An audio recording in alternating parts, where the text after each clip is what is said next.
পারস্য থেকে এক সওদাগর আসছিলেন। উনি এখানে ব্যবসা করতে আইসা এখানে একটা মসজিদ নির্মাণ করছিলেন। এখানে খাল ছিল, ধোলাই খাল। ধোলাই খালের পাশেই উনি মসজিদটা তৈরি করে দিয়ে গেছেন। দর্শক বন্ধুরা, টুদা ফোকাস সিটি টিম আজকে চলে এসেছে পুরান ঢাকা নারিন্দাতে, এবং আমি এখন যেখানে দাঁড়িয়ে আছি এটি ঢাকা শহরের প্রথম মসজিদ, বিনোদ বিবির মসজিদ। টুদা ফোকাসের আজকের পর্বে আমরা আপনাদের কাছে তুলে ধরার চেষ্টা করব ঢাকার প্রথম মসজিদ বিনোদ বিবি মসজিদ নিয়ে একটি সংক্ষিপ্ত তথ্যচিত্র। আশা করছি পুরো ভিডিও জুড়ে আপনারা আমাদের সাথেই থাকবেন।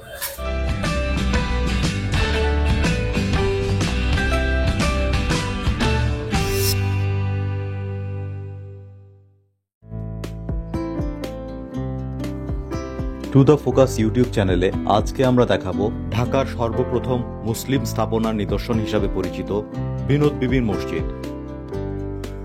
পুরান ঢাকার সূত্রাপুরে ৬ নং নারিন্দা সড়কে টিকে থাকা সবচেয়ে পুরাতন মসজিদ এটি।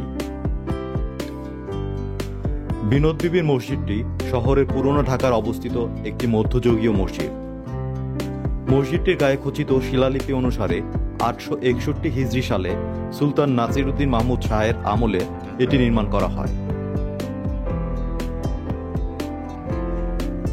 এটি ঢাকার সবচেয়ে পুরানো স্থাপত্য নিদর্শনগুলোর একটি, যা প্রায় ৬০০ বছর আগে এবং মোগল সেনাপতি ইসলাম খাঁর আগমনের প্রায় ১৫০ বছর আগে এই ঐতিহ্যবাহী মসজিদটি নির্মিত হয়।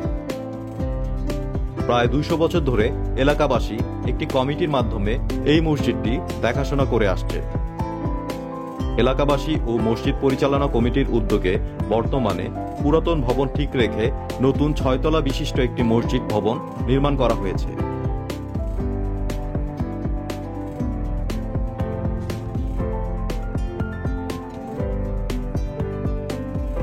ঢাকায় প্রাপ্ত শিলালিপি সমূহের মধ্যে বিনোদ বিবি মসজিদের শিলালিপিটি ছিল প্রথম মুসলিম শিলালিপি। শিলালিপিটি মূল মসজিদের উত্তর দিক থেকে দ্বিতীয় প্রবেশ পথের শীর্ষে রয়েছে। সুলতানি আমলে সাধারণভাবে আরবি শিলালিপি পাওয়া গেলেও এখানে আরবির সঙ্গে ফার্সি লিপিরও ব্যবহার করা হয়েছে। এটাই ছিল সে সময় একমাত্র মসজিদ যা একজন নারীর নামে নির্মিত।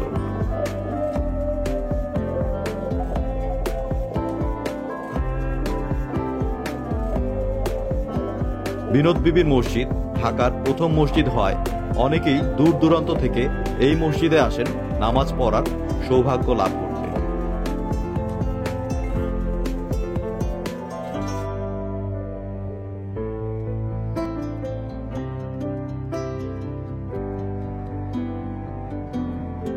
মসজিদটি চৌকোনা এবং এতে ২টি গম্বুজ এবং ৪টি মিনার রয়েছে। জানা যায় আরাকান আলী নামক এক সওদাগর সে সময় এ এলাকায় বাণিজ্যের জন্য আসেন এবং এখানে বসবাস শুরু করেন। তিনি নামাজ পড়ার সুবিধার্থে এখানে মসজিদটি নির্মাণ করেছিলেন এবং নিজের স্নেহের কন্যা মোসাম্মদ বখত বিনত বিবির নামে মসজিদটির নামকরণ করেন বিনোদ বিবির মসজিদ। এখানে বসবাসকালীন আরাকান আলীর মেয়ে বিনোদ বিবির আকস্মিক মৃত্যু হয়।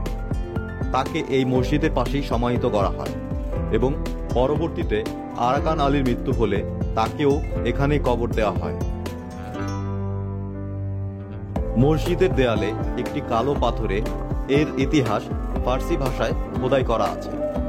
মসজিদটির প্রধান ফটকের দেয়ালে একটি কালো পাথরের শিলালিপি থেকে এসব ইতিহাস জানা যায়।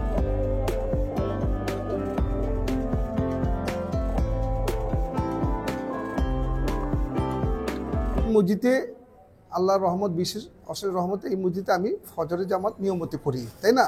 তখন এই মসজিদে আমি এই ফজরের জামাতের সময় নামাজের আজানের আগে এখানে একটা আমল করি। এখানে ঠিক এখানতে আমল করতেছিলাম, তখন একদিন দেখি, তখন আমি নামাজে দাঁড়াইছিলাম, তখন একটা সাদা ধবধবে একটা বিড়াল, সামনেটা দেখতে পাই না, পিছটা দেখছি আমি, কথর পর চোখটা পরে, তখন চোখটা মেলাইলাম, তখন অদৃশ্য হয়ে গেল। সুবহানাল্লাহ। তখন আমি তার ভাই না, তখন আমি বড় মুহাদ্দিসকে বললাম যে ও এইখানে, উনি বলছে এখানে অনেক জিন, বয়স্ক জিন থাকে, কিন্তু ওদের কিছু বললেন না। এই নারিন্দা বিনোদ বিবি মসজিদ প্রায় 600 বছর পুরাতন মসজিদ, ঢাকার ঐতিহাসিক মসজিদ। এই মসজিদে নিয়মিত আমরা মুসল্লি, কারণ এই মসজিদে অনেকে নামাজ পড়া তৃপ্তি সহকার আনন্দ পায়। কারণ এই মসজিদ ঢাকার ঐতিহাসিক মসজিদ, বলা যায় ঢাকার প্রথম মসজিদ, সেটি আমরা জানি। তখন এই মসজিদটা তখন ছিল এই পাশটার থেকে ঠিক এই পাশ, তারপর ওই পাশটা, তখন এই ধলেখাল একটা খাল ছিল। তখন বিনোদ বিবি যখন এখানে আসলো, এখানে আসার পরে সে পারস্য থেকে আসছে আর কি। উনি এসে তার রওজা এখানে আছে, তার কবর এখানে সমাধি আছে। তার বাবা মেয়ে এখানে চলে আসছিলো, আসার পর তার এই মসজিদটা নির্মাণ করে। তখন মসজিদের জায়গা সম্পর্ক হওয়ার পর তখন এই এই প্রসঙ্গ পশ্চিম প্রসঙ্গে মসজিদটা উন্নত করা হলো।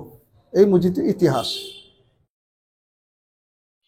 দর্শক বন্ধুরা, টু দ্য ফোকাসের আজকের পর্বে আমরা আপনাদের কাছে তুলে ধরার চেষ্টা করলাম ঢাকার প্রথম মসজিদ বিনোদ বিবি মসজিদ নিয়ে একটি তথ্যচিত্র। টু দ্য ফোকাস মূলত তথ্য ও বিনোদনমূলক একটি ইউটিউব চ্যানেল। নিত্য নতুন ভিডিও দেখতে টু দ্য ফোকাস ইউটিউব চ্যানেলটি এখনই সাবস্ক্রাইব করুন। এছাড়া লাইক, কমেন্ট ও শেয়ার করে আমাদের সাথেই থাকুন, কারণ আপনাদের লাইক, কমেন্ট ও শেয়ার আমাদেরকে নিত্য নতুন ভিডিও তৈরিতে অনেক বেশি অনুপ্রাণিত করে।